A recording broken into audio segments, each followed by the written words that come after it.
Welcome to the Meditation Realm, Planeswalkers. I'm Caleb, your guide to these blind eternities, and in today's video, we're checking out one of the Wilds of Eldrain Commander's deck. Today, we're looking at Virtue and Valor. If you can't tell here in the lighting, the box has actually got a little bit of foiling to it itself. I can't remember the last time we've had a shiny box. Not that it really adds any value to it, you're just going to toss it, but hey, it'll look more primo on the shelf with the right lighting in Walmart, right? Let's see what we get for our sweet cards here. Ooh, what's this? What's this? Oh, that's how they're doing it this time. So here's our deck box and our life wheel. You know, the usual. It's kind of, at least they give you this. It's not, the most consistently strong deck box, but hey, it's something to store your cards. And this is our collector sample pack. We'll open up this last. And then we've got the deck itself in here. This time they got the 1/1 counters inside the box. We got the 1/1 counters, and then I don't know what those other counters are supposed to be. Void counters? Alright, so different, little bit different on the packaging end. But, oh, pardon me. We'll go through and look at these sweet new cards. Only 2 decks in this set this time for the standard. It seems to be, that we only get like 2 decks for most of the standard sets now, and then, we get, it seems to be 1 or 2 for the 4 deck releases each year. It seems to be with like a master set or their annual commander release. Alright, let's see. Man, this packaging is a little hard to open. They didn't have that usual side thing that you can just pop open, unless I missed it. I don't see it anywhere in here. Well, anyways, onto our cards. We got Eldrain of the Wild Court. This is the commander of the deck. A 4/4 for 2 and a green and a white. Legendary Human Knight. When it enters the battlefield or attacks, create a virtuous roll token attached to another target creature you control. If you control, and then whenever an enchanted creature you control deals combat damage to a player, draw a card. So the rolls are a new thing with this set. Their auras that come into play that attach to your creatures. They're kind of sweet in the limited environment, and definitely a big build around. If you watch the Commander game nights, their deck played around using the other person for this. Gilwain, casting director. When it or another non-token creature enters the battlefield under your control, you choose one. You put one of 3 rolls onto the creature, and it instantly enchants it with this aura, which triggers a lot of those battle cry triggers off of the enchantresses. It's a really strong card for those decks. I highly recommend playing it. Our another new card here is we have a Liberated Livestock. It is a cat, bird, ox combo, a 4/6 for 5 and a white. When Liberated Livestock dies, create a 1/1 white cat creature token with lifelink, a 1/1 white bird creature token with flying, and a 2/4 white ox creature token. For each of those tokens, you may put an aura card from your hand and or graveyard onto the battlefield attached to it. This could definitely be a blowout in the right type of deck, where you sack this and put a bunch of big enchantments onto your guys. I wonder how people will build around that guy. We've got Ox Drover. It's a 4/4 for 3 and a white, a human peasant. Vigilance, it can't be blocked by Oxen. When Ox Drover enters the battlefield or attacks, target opponent creates a 2/4 white Ox creature token, and you draw a card. Oof, I don't know about this guy. It's draw for white, but you have to give your opponent a 2/4 body. Oof, yeah, I don't know. I don't know about that one. Super Friends, maybe. Or not Super Friends, Group Hug. You maybe put that in Group Hug. Songbird's Blessing, it's a aura for 3 and a white. Enchant creature. Whenever enchanted creature attacks, reveal cards from the top of your library until you reveal an aura card. You may put that card into the battlefield. If you don't, put it into your hand. Put the rest on the bottom of your library in a random order.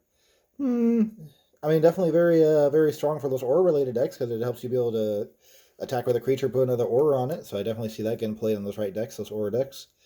Unfinished Business is a sorcery for 3 and 2 white. Return target creature from your graveyard to the battlefield. Then return up to 2 target aura and or equipment cards from your graveyard to the battlefield attached to that creature. Nice! So it's a good reanimate one of your guys and put 2 things on it so you can go back to combat. I can see this in both the Enchantress deck like this or an Equipment Matters deck. Right on. We have a Giant Inheritance. It's an aura for 4 and a green. Enchant creature. Enchanted creature gets +5/+5, and whenever this creature attacks, create a monstrous roll token attached to up to one target attacking creature. When Guidance Inheritance is put into a graveyard from the battlefield, return it to its owner's hand. Oh, nice.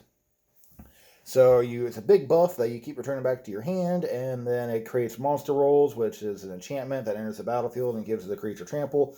I really like this. This is a really strong aura. Ooh, I can definitely see this seeing a lot of play.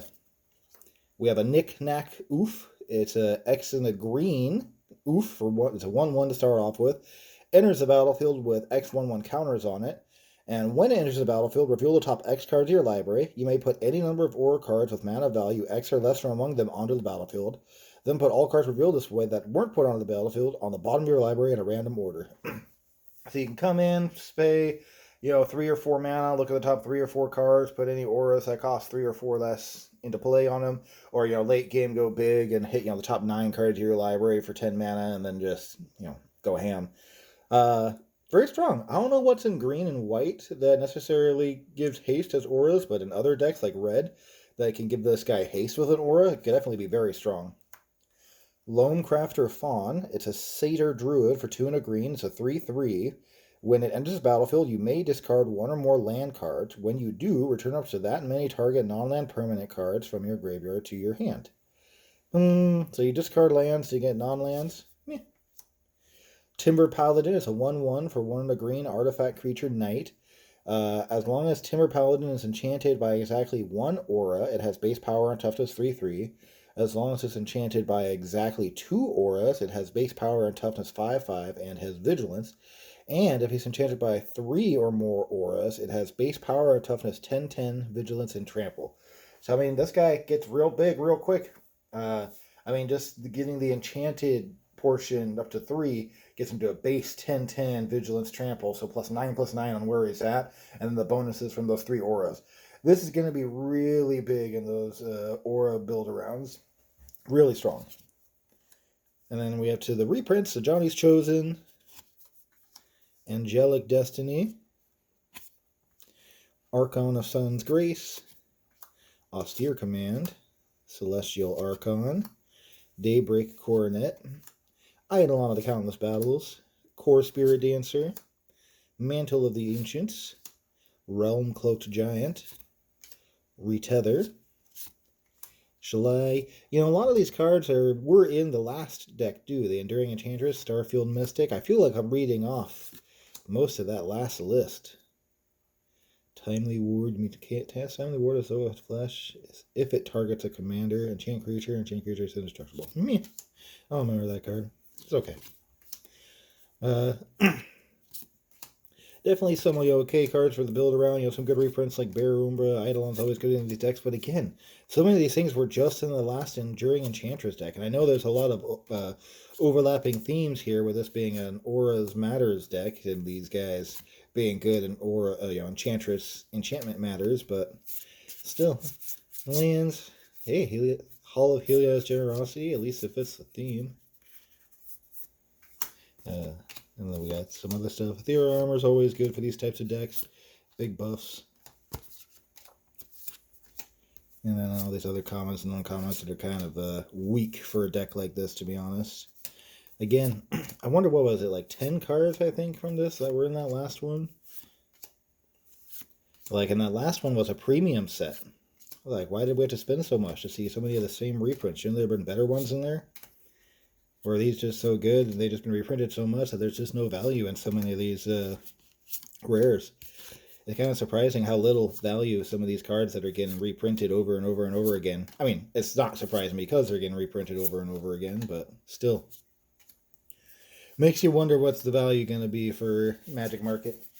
Lands in this one is kind of underwhelming. Meh. Okay for the lands. A lot of basic lands for this. I know green and white wants to have it, but shoot, what's that? 20 basics, more, and then our tokens. All right. Okay, deck. As far as the value, I don't know if you want to buy it right away, especially at inflated prices from your Walmart type stores. Get it from your local card shop in a couple weeks when it drops online somewhere. Alright, let's see what we get for our bonus here. Our collector pack, we get it's a rare, a Raging Battle Mouse.